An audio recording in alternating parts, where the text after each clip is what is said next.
सभी को मेरा नमस्ते दोस्तों। मोटिवेशनल पंच चैनल पर आप सभी का स्वागत है। आज हम आपको मिलवाते हैं एक ऐसे व्यक्तिमत्व से जिन्होंने अपने परोपकारी कार्य के लिए कई अनगिनत पुरस्कार प्राप्त किए हैं। वो है सर रतन नवल टाटा। आप सभी जानते हैं यह एक प्रसिद्ध भारतीय उद्योगपति और टाटा सन्स के सेवा मुक्त चेयरमैन है। इनका जन्म 28 दिसंबर सन 1937 में गुजरात के सूरत शहर में हुआ। माता पिता अलग होने के कारण वो बचपन से ही अपने दादी के साथ रहते थे। उन्होंने कॉर्नेल यूनिवर्सिटी से वास्तुकला में स्ट्रक्चरल इंजीनियरिंग की पढ़ाई पूरी की। इस वीडियो में हम आपको सर रतन टाटा इनके कुछ ऐसे कहानियां बताएंगे जिसे सुनकर आप मोटिवेट होने लगोगे। तो चलिए दोस्तों, हम बिना देरी किए रतन टाटा के कुछ अनसुनी कहानियों से आपको रूबरू करवाते हैं। पहली कहानी है, सर रतन टाटा ने आखिर शादी क्यों नहीं करी। लॉस एंजलिस में रतन टाटा जी इनको एक अमेरिकन लड़की से बहुत प्रेम हो गया था। उस लड़की को भी इनसे बहुत प्रेम हो गया था। आगे उन्होंने सोच लिया था कि अब उन्हें शादी कर लेनी चाहिए। उसी बीच टाटा जी की दादी यानी नवाजी बाई इनका फोन आया और फोन पर दादी जी ने कहा, मैं बहुत बीमार हूँ बेटा, तुम इंडिया वापस आ जाओ। रतन जी को जाना पड़ा क्योंकि उन्होंने अपना पूरा बचपन दादी के साथ बिताया था। रतन जी ने लड़की से कहा, चलो इंडिया चलते हैं, तुम्हारी दादी से मुलाकात भी हो जाएगी और वहीं पर हम शादी कर लेंगे। पर लड़की के माता पिता ने इंडो चाइना वॉर चलने के कारण बेटी को इंडिया जाने से मना कर दिया। रतन जी सोचते रहे कि वो आने वाली है, पर उस लड़की के माता पिता ने उनकी शादी कहीं और कर दी। यह शादी की बात सुनकर रतन टाटा इनको बेहद बुरा लगा। रतन टाटा अपने हर इंटरव्यू में कहते हैं, जो मैं बोलता हूँ वही मैं करता हूँ, और इसी के कारण रतन जी ने जिंदगी भर शादी नहीं करी। इस कहानी में हमें यह सीख मिलती है कि जो तुम्हारे साथ लॉयल नहीं है उसके साथ जिंदगी भर लॉयल रहना यह कोई आसान बात नहीं है। वो लड़की लॉयल नहीं रही, पर आज भी रतन जी उसके प्रति लॉयल रहकर किसी से शादी नहीं करी।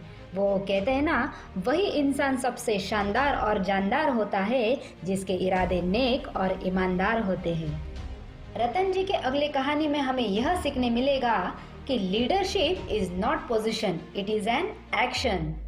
आप सभी मुंबई के 26/11 के अटैक के बारे में जानते हैं। इस अटैक में जो भी पीड़ितों की हानि हुई उन सब की मदद रतन टाटा ने करी, यह बात पूरी दुनिया जानती है। जो एम्प्लॉय थे, भले उन्हें एक दिन क्यों ना हुआ हो ज्वाइन होकर, उन सबको रतन जी ने 60 से 70 लाख तक का कंपनसेशन दिया था। इतना ही नहीं, जो एम्प्लॉयज की आखिरी सैलरी थी वो सैलरी उन्होंने जारी रखी।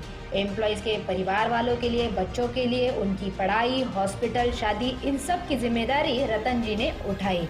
उन्होंने अपने एम्प्लॉयज के लिए यह सब कंपनसेशन तो दिया, साथ ही साथ जो राह पर चल रहे लोगों की हानि हुई, जैसे आसपास के सभी ठेले वाले, पुलिस वाले, इन सबको भी लाखों रुपए तक का कंपनसेशन रतन टाटा जी इन्होंने दिया और इनके बच्चों को अपने कंपनी में नौकरी भी दिलाई।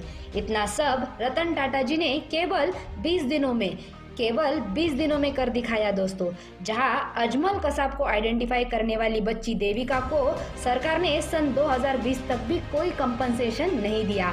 इतना ही नहीं, जो मछुआरे थे उनको 12 साल बाद सरकार से कंपनसेशन मिला, और यहाँ रतन टाटा ने सिर्फ 20 दिन में कमेटी बिठाकर सबकी मदद की और सबके साथ खड़े हुए। दलाई लामा भी कहते हैं, यदि आप दूसरों को प्रसन्न देखना चाहते हैं तो करुणा का भाव रखें, यदि आप स्वयं को प्रसन्न देखना चाहते हैं तो भी करुणा का भाव रखें। अब हम आपको लेकर चलते हैं अगली कहानी की ओर।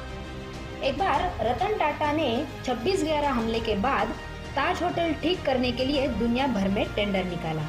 सब देशों ने इस टेंडर के लिए अप्लाई भी कर दिया, उसमें से पाकिस्तान ने भी अप्लाई कर दिया, पर इस बात पर रतन टाटा इन्होंने ध्यान नहीं दिया।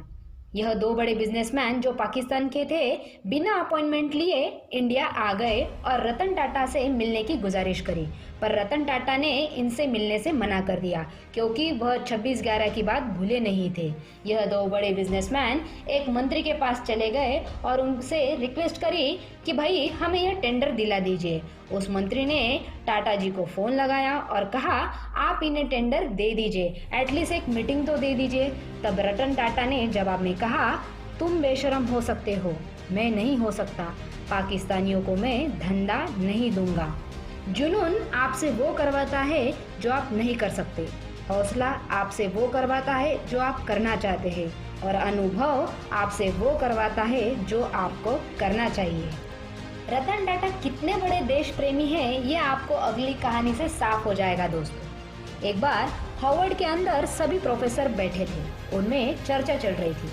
वे कह रहे थे, हम क्राइसिस मैनेजमेंट केस स्टडी पढ़ाते हैं और 26/11 में बहुत बड़ा क्राइसिस हुआ। तो उन्होंने अपने कुछ प्रोफेसर को इंडिया भेजा और कहा, वहां जाके पता लगाओ कि रतन टाटा के होटल के एम्प्लॉइज इतने कमिटेड कैसे थे, कैसे अपनी जिंदगी खतरे में डालकर अपने गेस्ट की जान बचा रहे थे। इसका उदाहरण है ताज होटल के जनरल मैनेजर करमवीर सिंह, जिनके बीवी बच्चे उसी होटल में थे और वह सुन रहे थे कि जहां आग लगी थी वही उनके बीवी और 2 बच्चों को मार दिया गया। पर करमवीर सिंह रुके नहीं, उन्होंने अपने गेस्ट को बचाने का कार्य जारी रखा। केवल एक दिन हुआ एम्प्लॉय भी गेस्ट की जान बचा रहा था। इतना ही नहीं, महिला कर्मचारी भी अपने गेस्ट को सुरक्षित जगह पर लेकर जा रही थी। हार्वर्ड ने कहा, एम्प्लॉइज कैसे क्या खुद की जिंदगी दांव पर लगाकर दूसरों की मदद कर रहे थे। यह कोई आर्मी वाले थोड़ी ना है, जाओ जाकर पता लगाओ। फिर वही प्रोफेसर सर रतन टाटा से मिलने आते समय सोचने लगे कि इनकी ट्रेनिंग अच्छी होगी या फिर इनका ह्यूमन रिसोर्समेंट अच्छा होगा। पर यह बात तो 5 से 10 साल पुराने एम्प्लॉइज पर लागू हो सकती है। ये 1 या 2 दिन आए हुए एम्प्लॉइज पर यह बात लागू नहीं हो सकती। कैसे ये एम्प्लॉय खुद की जान दांव पर लगाकर टाटा ग्रुप के लिए काम करते हैं।